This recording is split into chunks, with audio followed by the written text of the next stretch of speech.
because the very act of self-forgiveness is often sabotaged by an emotion you might not even realize is at play.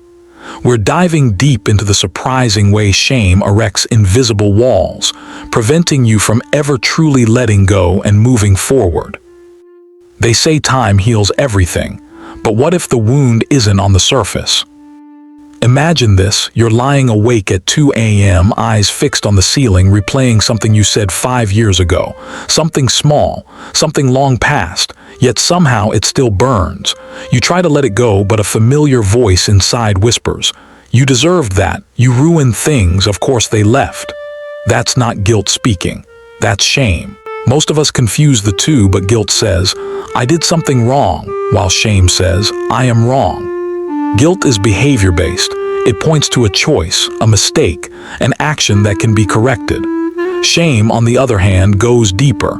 It wraps itself around your identity like a second skin, turning every flaw into a reflection of your worth. In moments of self-reflection, people often ask, "Why can't I move on? Why can't I forgive myself?" But the answer isn't always about the mistake itself. Sometimes, the real weight we carry is the belief that we are unworthy of forgiveness to begin with, that our pain is deserved, that healing is something other people get to have, not us. This is the invisible prison of shame. It doesn't scream, it whispers, quietly, consistently. It doesn't chain you physically. It convinces you that the door was never open to begin with. Shame doesn't just live in memories, it curates them. It plays the worst clips on repeat. It silences the voices that once offered compassion. And most dangerously, it builds walls around the very act of self-forgiveness. Because to forgive yourself would mean confronting the idea that maybe you are not as broken as you believed. But for someone who's lived most of their life inside shame's architecture, freedom can feel foreign, unsettling, even undeserved. What if the hardest part of forgiving yourself isn't admitting what you did, but daring to believe you're still worthy of peace afterward? It doesn't shout. It whispers. And the longer you listen, the more its voice sounds like your own. Shame has a way of crawling into the architecture of your thoughts. It doesn't just visit, it rewires. Slowly, it replaces your inner voice with something colder, harsher, and far less forgiving. What once sounded like reflection becomes a constant inner trial. Of course you messed up. They'll leave when they find out who you really are. You should have known better. That's the thing about shame, it doesn't just attack what you did. It attacks who you believe you are. And once it takes root, it begins to curate your entire sense of self. Your accomplishments shrink. Your failures echo. Your memories distort.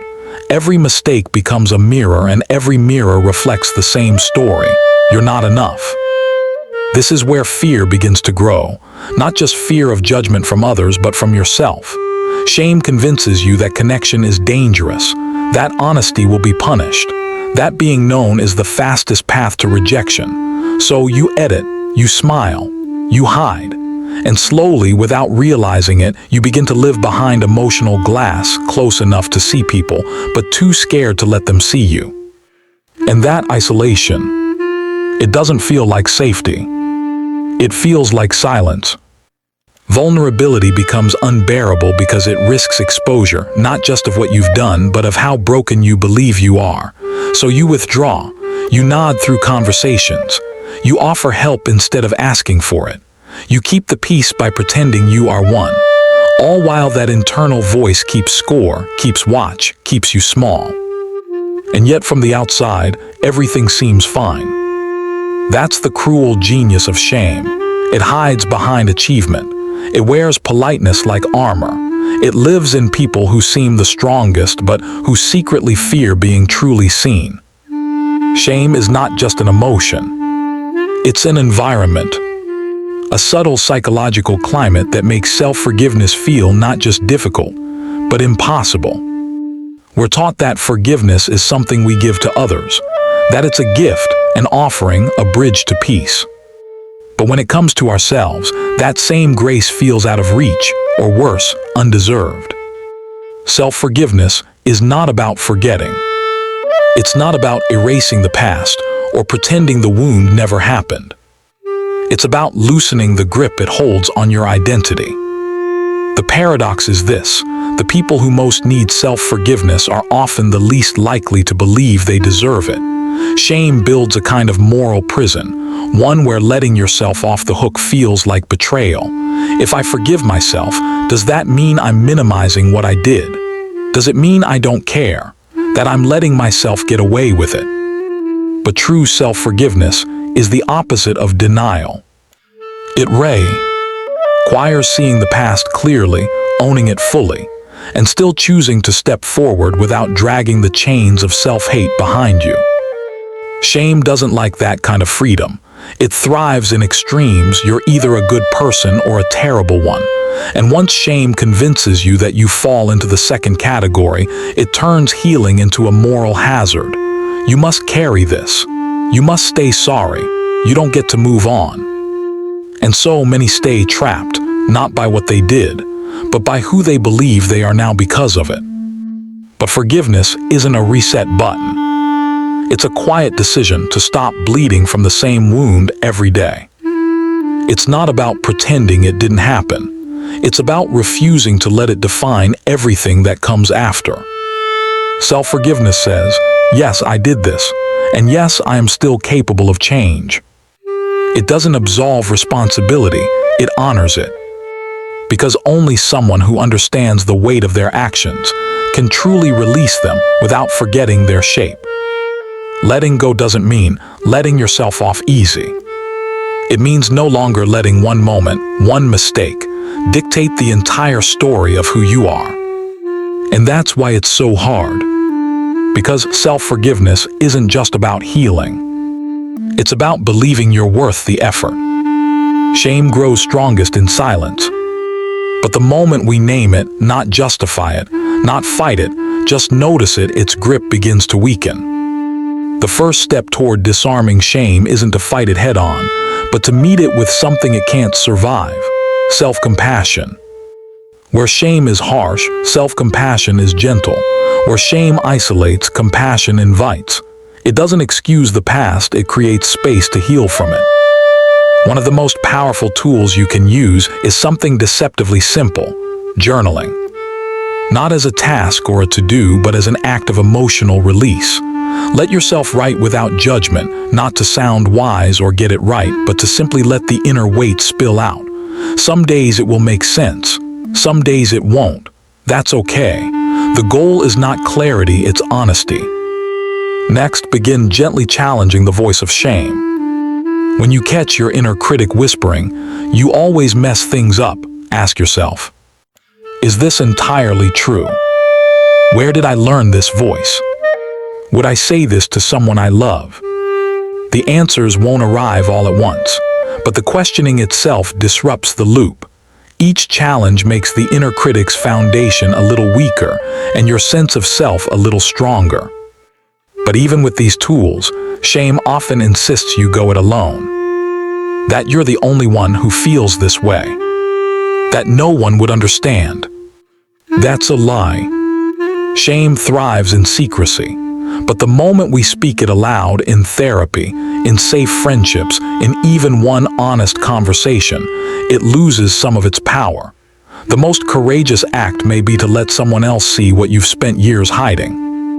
Because once shame is exposed to kindness, not just your own but others, it begins to dissolve. You are not weak for needing support. You are not broken for feeling ashamed. You are human. Healing doesn't mean erasing the past. It means giving yourself a life that shame doesn't get to control. Forgiveness isn't the end of the story, it's the unlocking of a new one. When we finally begin to release ourselves from the weight of shame, something subtle but powerful happens. Our inner world softens, the noise quiets, that cold, constant hum of self-blame begins to fade. Self-forgiveness doesn't erase the past. It transforms the present. And that transformation ripples outward, into your relationships, your work, your sense of safety with others. You stop needing to prove your worth in every interaction. You stop building walls around your emotions. You begin to show up not as the edited version of yourself, but as you are, flaws and all. This shift is not about perfection, it's about permission. Permission to grow. Permission to feel joy without guilt. Permission to look at yourself in the mirror and see a whole person, not just a collection of regrets. When shame no longer narrates your story, resilience returns. You bounce back faster. You speak with more care and more courage. You make decisions rooted in your values, not your fears. And most of all, you begin to feel peace, not the kind that comes from avoidance, but the kind that comes from integration. You are no longer hiding from yourself. That's what life beyond shame looks like. A quiet confidence, a reclaimed identity, a slow, steady return to who you were before the world told you that you weren't enough. And it starts with a choice, not a dramatic one, but a quiet one. I don't want to carry this anymore.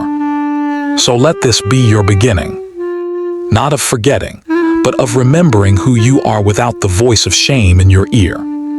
Start by showing yourself the same compassion you've always given to others. Write the letter, speak the truth, ask for help.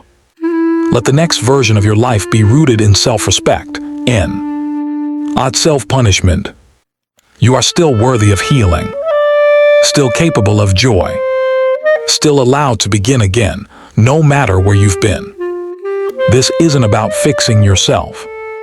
It's about finally returning to yourself. And you don't have to do it alone.